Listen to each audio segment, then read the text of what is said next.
গণহত্যার বিচারে শেখ হাসিনাকে ফেরত না দেয়া ভারতের জন্য প্রত্যর্পণ চুক্তির লঙ্ঘন হবে বলে জানিয়েছেন আইন উপদেষ্টা আসিফ নজরুল।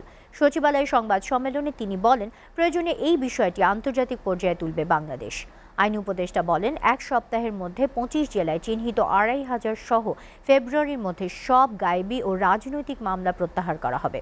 আর 2 সপ্তাহের মধ্যে সাইবার সিকিউরিটি আইনের সব মামলা প্রত্যাহার করা হবে বলেও জানান আসিফ নজরুল। তামান্না তাহসিন খানের প্রতিবেদন। দর্শক, প্রতিবেদনটি প্রক্রিয়াধীন অবস্থায় রয়েছে। চলে যাচ্ছি পরের খবরে। বিএনপির মহাসচিব মির্জা ফখরুল ইসলাম আলমগীর বলেছেন, যে কোনো নির্বাচিত সরকার একটি অনির্বাচিত সরকারের চেয়ে ভালো।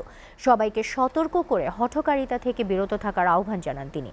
এছাড়া সব রাজনৈতিক দলের ঐকমত্যের ভিত্তিতে সংস্কারের তাগিদ দিয়ে ন্যূনতম সংস্কার করে নির্বাচন দেওয়ার আহ্বান জানান বিএনপি মহাসচিব। দুপুরে জাতীয় প্রেস ক্লাবে এক আলোচনায় অংশ নিয়ে এসব কথা বলেন তিনি। সোহান খানের প্রতিবেদন। জিয়াউর রহমানের 89তম জন্মদিন ও জিয়া স্মৃতি পাঠাগারের 12তম প্রতিষ্ঠাবার্ষিকী উপলক্ষে জাতীয় প্রেস ক্লাবে গ্রন্থ আড্ডার আয়োজন করা হয়।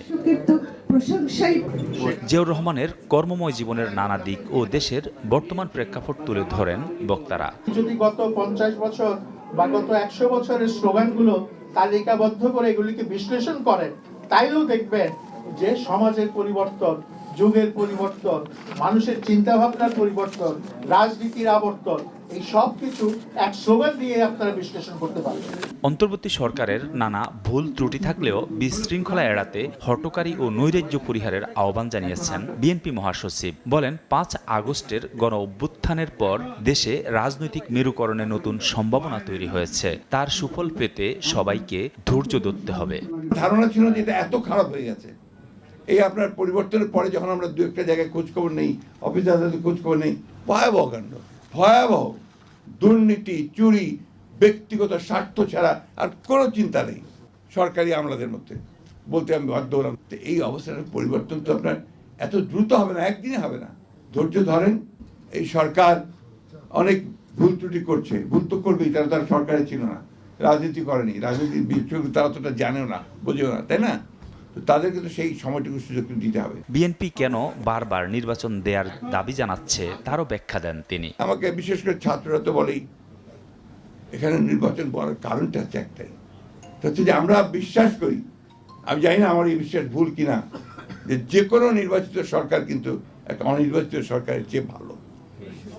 আমার এক্সেস থাকে, আমি যেতে পারি, কথা বলতে পারি, এমন আমার সেই জায়গাটা নেই। দেশের কল্যাণে ন্যূনতম সংস্কার শেষে নির্বাচন দেওয়ারও দাবি জানিয়েছেন মির্জা ফখরুল ইসলাম আলমগীর। পিপুলের ভাষাটা তো বুঝতে হবে, সেটা আপনাকে নির্বাচিত সরকারি সবচেয়ে ভালো বুঝতে পারে, আমরা বিশ্বাস করি।